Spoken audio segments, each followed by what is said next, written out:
Hello mga idol, ngayong araw ay magluluto tayo ng sinarsang atay at balunan ng manok. Ayan mga idol oh, pag nakikita nyo, grabe, ang sarap. Sandali lang mga idol, mag-intro muna tayo.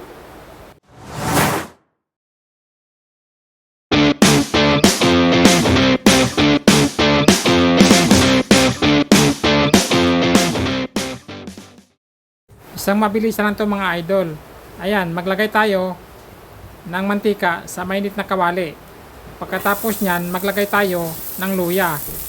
Halo-haloin lang natin. Pagkatapos natin halo, maglagay tayo ng sibuyas. Halo-haloin nyo lang mga idol para hindi masunog ang ating luya at saka sibuyas. Maglagay din tayo mga idol ng bawang.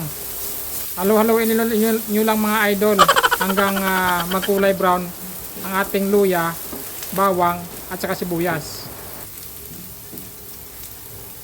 Kapag kulay brown na mga idol, ilagay natin ang balunan ng manok.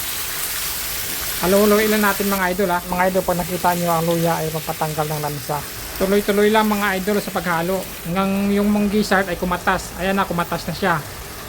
Tapos pag nakatapos nyan, ilagay natin ang atay ng manok. Yan. Tuloy lang paghalo-halo mga idol. At ayan mga idol, pag malapit na matuyo, naglagay na tayo ng toyo. Yan. Tapos tomato sauce, asukal, at saka paminta. Halo-haloin ulit natin mga idol. Ganun pa rin ang gagawin natin. Tuloy lang sa paghalo-halo. Kaya ang tawag nila sa akin ay buhay halo kasi puro halo tayo Yan mga idol, po nakita nyo, ayan o, medyo tuyo na siya ng konti. Ayun, pag nakita natin na tuyo na, ilalagay natin yung Sprite. Tapos takpan muna natin at pakuluan hanggang kumukulo mga idol. Silip-silipin nyo lang ha. Pag nakita nyo na medyo tuyo na ng konti, buksan nyo.